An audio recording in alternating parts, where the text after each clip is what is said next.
Nagyvárad. Alapításának történetét sűrű homály fedi. Minden esetre a dákok s rómaiak idejére körülbelül Krisztus előtt 350-től Krisztus után 275-ig terjedő időre esik a Parcimi város időszámításának kezdete.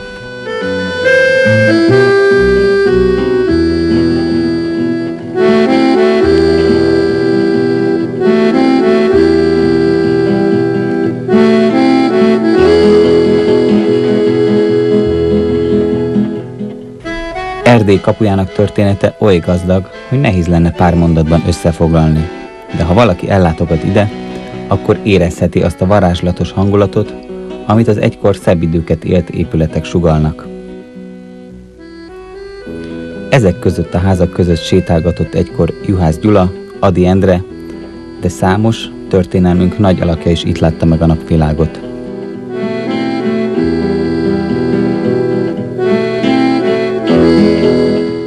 Manapság a kultúra és az egyházi élet is egyre pezsgőbb, hiszen mind a katolikus egyház, mind a református számos új kezdeményezésével ismét életet lehet Várad lelki életébe.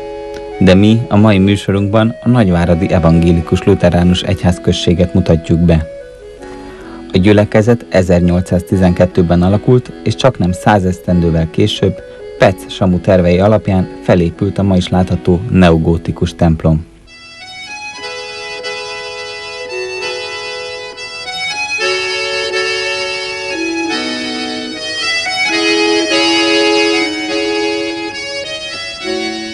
Pár évvel ezelőtt teljesült a közösség egyik legrégibb álma.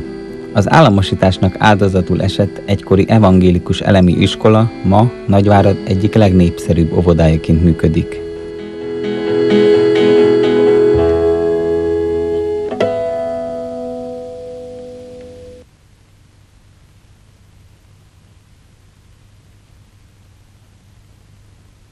Itt látjuk a falon az nagy elődöket. Kik voltak ők? Hát itt a falon lévő képeknek a nagy része az elődök közül főleg a lelkészeket és a felügyelőket ábrázolja.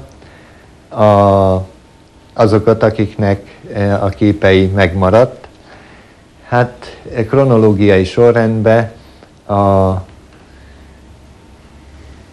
az a túlsó kép a Rimler Károly képe. Rimler Károly 1868 és 98 között volt lelkésze a gyülekezetnek, és nem csak lelkileg szedte össze a gyülekezetet és erősítette meg, hanem anyagilag is, hiszen már 1868-ba idekerülése után pár hónapra rá eldöntötték a gyülekezettel karöltve, hogy új templomot építenek a kicsi imaház helyett, hiszen a gyülekezet megnőtt, és ez az igény jogos volt. Egész lelkészsége idején gyűjtötték az adományokat az új templom építésére, és hát maga a lelkész az egész Németországot szinte végig prédikálta, és németországi gyülekezetekbe próbált támogatást szerezni ennek a célnak a megvalósítására. De a nagy megvalósítás az nem neki jutott, bár a pénznek a nagy részét az ő idején összeszedték, de a megvalósítás a következő lelkésznek jutott, Maternyi Imre 1898 és 1942 között volt, 44 évig lelkésze ennek a gyülekezetnek, és az ő idején építették fel a templomot, de az ő idején, szintén az ő szolgálatának idejében 1907-ben építették fel az iskola épületét, amiben ma van az óvoda, és utána pedig 1936 és 38 között építették fel ezt a lakást, amiben most vannak a hivatalok, valamint 42-ben építették fel a nyugdíjas lelkész lakást. Így a templom körül lévő épületeknek a nagy része ebben az időszakban épült, és a Maternyi Imre nevéhez kötődik. Azon kívül sok más lelkész látható itt. Hát A Deák Ödön 1949 és 1988 között volt lelkésze a gyülekezetnek. Azért nagyon fontos az ő szolgálata, mert ez a kommunista elnyomásnak az ideje. Hát ő lelkileg túlmentette a gyülekezetet ezen a krízis időszakon, és bár nyilván infrastruktúrájában nagyon sok károsodást szenvedett ebbe az időbe a gyülekezet, mert akkor államosították az épületeit és a bevételi forrásait, de lelkileg az ő szolgálata tette lehetővé azt, hogy a 90-es évek kezdetével a gyülekezet újraépüljön és újra virágzásnak induljon.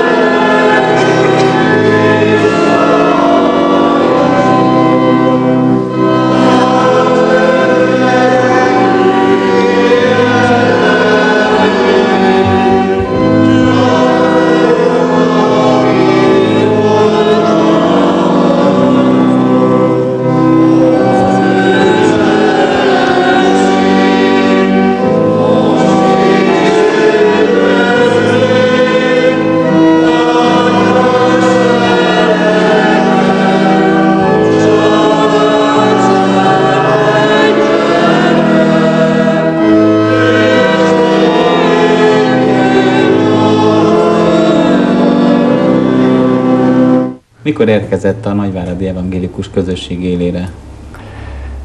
A kiskapusi gyülekezetből püspöki kinevezéssel érkeztem ide Nagyváradra 1998. augusztus 1-én.